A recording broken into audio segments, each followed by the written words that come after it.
Cold Harbour, a small fishing port on the coast near Lizard Point.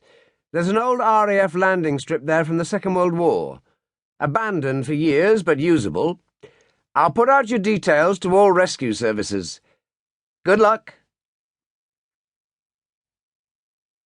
We were at 3,000 for the next 20 minutes, and the traffic on the radio was confusing, often blanked out by some kind of static. The fog swirled around us, and then it started to rain very hard.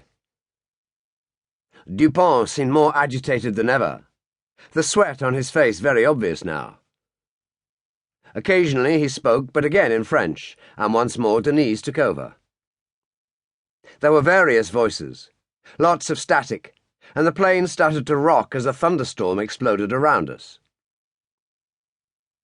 Denise spoke, very controlled, giving our details. Possible Mayday. Attempting a landing at airstrip at Cold Harbour. And then the static cleared, and the voice echoed strong and true. This is Royal National Lifeboat Institution, Cold Harbour. Zach Ackland speaking. No way you gonna land here, girl. Can't see my hand in front of my face. For Dupont, this was the final straw. He gave a sudden moan, seemed to convulse, and his head lolled to one side. The plane lurched down, but Denise took control and gradually levelled it out. I leaned over and felt for a pulse in his neck. It's there, but it's weak. Looks like a heart attack. I pushed him away from her. She said calmly, Take the life jacket from under his seat and put it on him. Then do the same for yourself.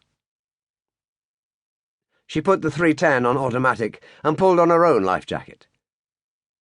I took care of Dupont and struggled into mine. Are we going into the drink? I don't think we've got much choice. She took manual control again. I tried to be flippant, a personal weakness. But it's March. Far too cold in the water. Just shut up.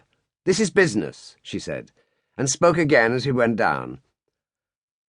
RNLI, Cold Harbour. I'll have to ditch. Pilot seems to have had a heart attack. That strong voice sounded again. Do you know what you're doing, girl?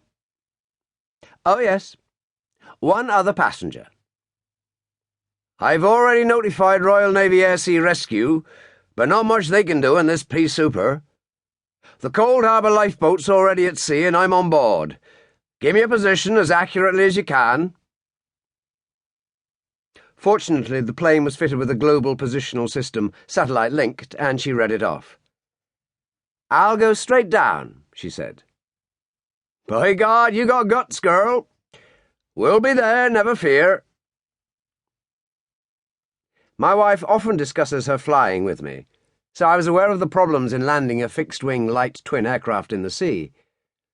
You had to approach with landing gear retracted and full flaps and reasonable power, a problem with one engine dead. Light winds and small waves. Land into the wind. Heavy wind and big waves. Land parallel to the crests. But we didn't know what waited down there. We couldn't see. Denise throttled back, and we descended, and I watched the altimeter. 1,000, then 500. Nothing. Not a damn thing. And then, at a couple of 100 feet, broken fog. The sea below, small waves, and she dropped us into the wind.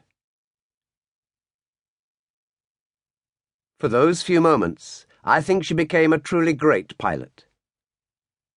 We bounced, skidded along the waves, and came to a halt.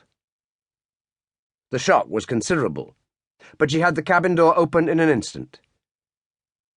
Bring him with you, she called, and went out fast onto the wing. I leaned over, unfastened Dupont's seatbelt, then shoved him head-first through the door. She reached for him, slid off the wing into the water, and pulled him after her. I went then and slipped off the wing. I remembered some statistics she'd shown me on landings at sea. 90 seconds seemed to be about